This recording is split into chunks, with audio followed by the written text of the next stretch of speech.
Alright, so I finally got around to playing Dragons Dogma 2, and I think this game just isn't for me. Capcom has been knocking it out of the park a lot lately with a lot of the games, so I was kind of expecting a lot from this game, and this is going to be more of an impressions video. I don't usually do reviews on games unless I've completed them, but I haven't beaten this game, and honestly, I don't know if I will for a handful of reasons. But first, let's get the elephant out of the room. The microtransactions in this game are a bad practice, but I think it's a little bit of a molehill situation going on here. It doesn't make it better, but Capcom's been putting these fluff microtransactions in their games for a while now. Honestly, I don't know who's buying these. I guess they just kind of make things easier at the start of the game. These are just extra resources that can usually be farmed at a later point in the game anyways. I don't think they're doing a thing where they're creating a problem and selling a solution at all when it comes to portal items. I just think that there's bad, outdated game philosophy going on around that situation that I'll talk more about later. Are the microtransactions scummy? Sure, but I don't think they're as egregious as a lot of people are making them out to be, and they're ignorable completely. Now, why won't I be beating this game?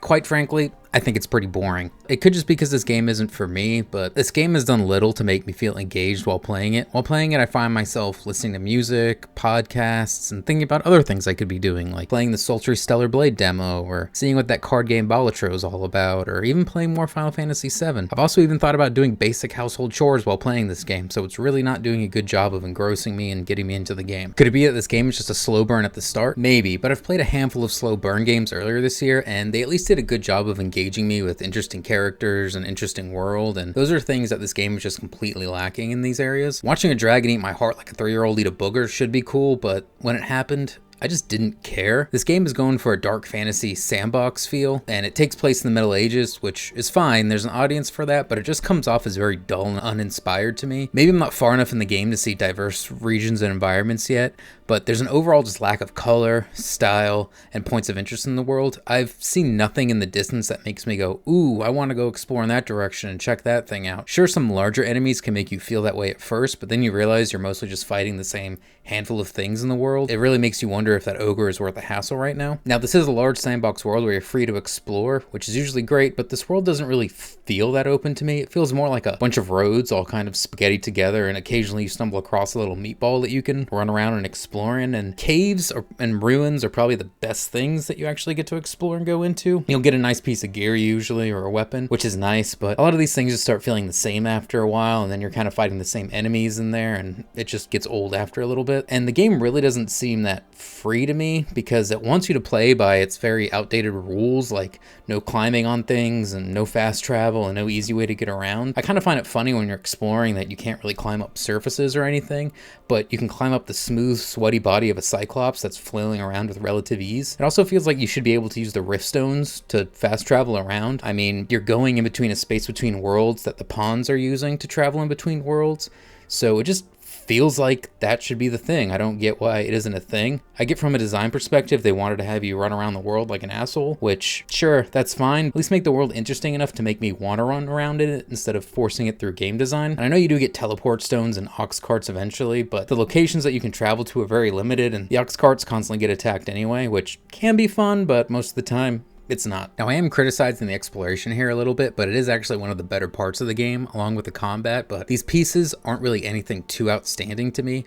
Combat's fun, it can be flashy, and the idea of climbing monsters is a little bit unique, but again, it gets kind of an old after a while. Maybe I just haven't experimented with enough of the various jobs, but basically I played the fighter class mostly, and I enjoyed actually like shield parrying mobs, and that was pretty fun to me, but it feels like most of the big fights were just jump on the head, stab their head or the glowy parts, eat a few potatoes to keep my stamina up so I don't get flung off, and GG's boys. The lack of target locking is also definitely a design choice that I'm not really a fan of at all. Overall, the combat also feels pretty easy overall. The monsters are never really that challenging unless they overwhelm you with sheer numbers, but then it kind of just becomes a case of if you had a baseball bat, how many toddlers could you wallop before they take you down? So that's not exactly the most fun experience. And while the pawn system is unique, it means all the characters that join you are pretty generic and lifeless. Sometimes they can look cool or like complete freak shows, which is fun, but most RPGs usually have interesting characters that you care about and you get attached to as the story progresses, but since these are all nomads, you get real no attachment to them. Your character in general also has no personality really. The same with the pawn you create, and overall there's just not a lot of characters in this game with personality. There's a couple that are trying, like this not Megan Fox lady, but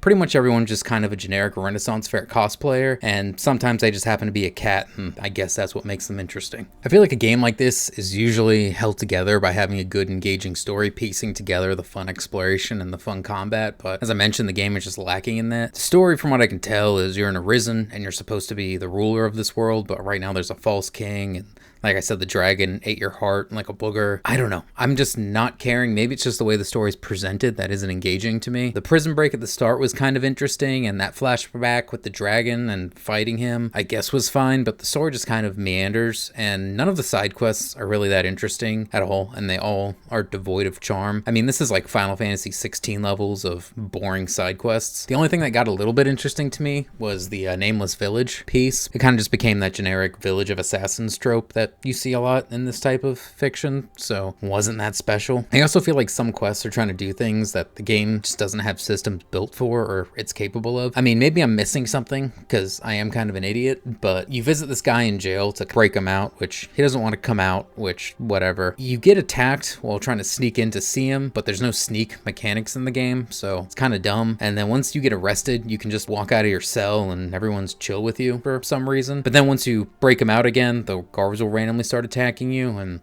I thought everything was just going to be kind of fine after that because I let them arrest me again. But then everyone just started on-site attacking me anyways. So I was bored at this point, so I just kind of rolled with it and figured, why not kill a couple villagers? Could be fun. Combat's kind of fun, so why not? Apparently it also makes your game run better if you start killing NPCs. So win-win, right? Eventually though, the toddler's numbers did wear me down slowly after a while.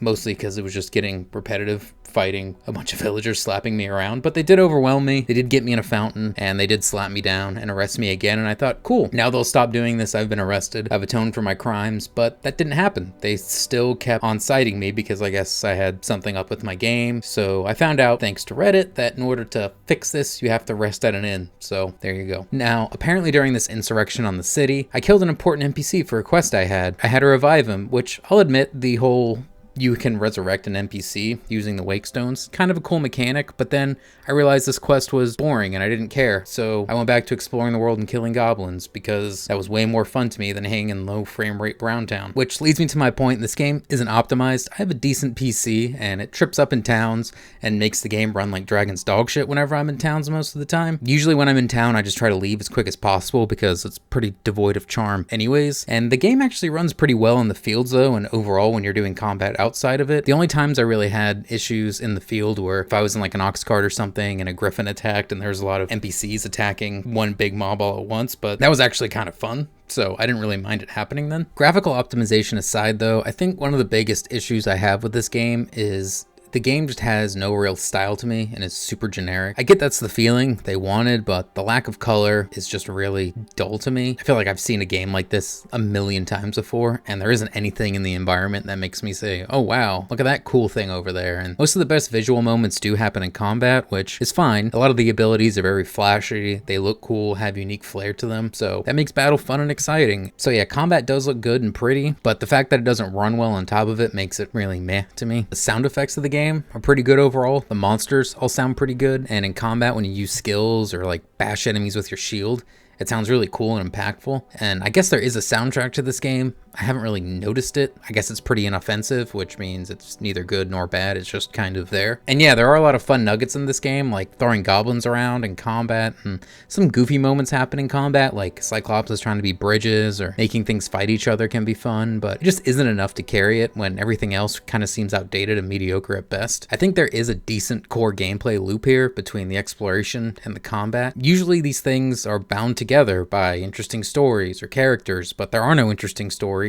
or charming characters in this world at all. There's nothing that made me feel invested in this world at all. Sure, you can self-insert and have zero personality protagonists in a non-character driven story. That's fine, and it's definitely not one I prefer, but when you usually have a story like that, the world has to be interesting and full of intrigue, and interesting things have to happen to those lifeless characters to breed personality into your fantasy world full of wonder. But this world is a dull and no true visual identity and a false sense of freedom. Do you want to swim? No, there's hentai monsters in the water that kill you. Although I will admit it is pretty funny seeing pawns just dumbly walk into the water and get themselves killed, and same thing with ogres and stuff. That is pretty amusing, but it's also kind of stupid. Yeah, the pawn system is cool, but the thing is that because they have this neat system where you get to invite characters that other people have created into your world, none of the characters have personality. Not even your main pawn has personality. He's kind of in that same boat. And because there's no characters in your party that you care about, you just feel like a bunch of husks moving around a world that doesn't feel all that complete. Maybe if I hadn't come off the back of 2 RPGs that were heavy, good, story-driven games with interesting characters, interesting worlds, and interesting scenarios, I wouldn't be so harsh on this game right now. But those games aren't perfect. They have plenty of criticisms. This game kind of makes me think of Palworld a little bit. It's fun to explore and run around and do combat, but Palworld to me at least had a fun honeymoon phase, but this game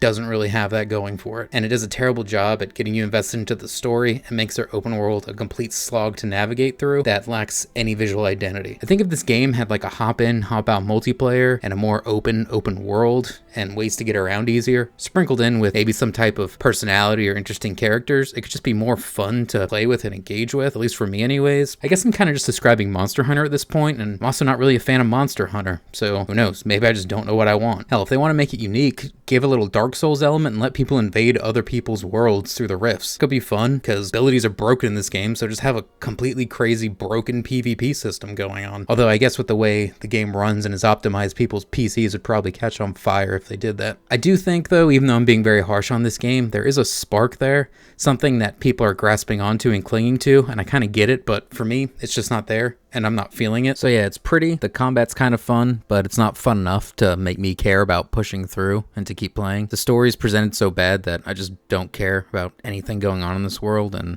there's no redeeming qualities in the story. There's no interesting characters to engage with or get attached to, and there's nothing to overall just attach myself to here. Exploring to get random memes and jank is kind of fun, but I feel like I'm just playing an Easter egg hunt at that point. And maybe to some people that's what the charm of this game is that it has a lot of that jankiness and meme-like moments. Usually that silliness is fine when it's actually coupled with a good story or good gameplay. I think overall this game would be good to pick up on a sale down the line, or maybe after a few patches and they fix a couple things like the performance issues, maybe add a few things like actual fast travel. But as always, tell me why I'm wrong in the comments. Try fast, take chances. Later, nerds.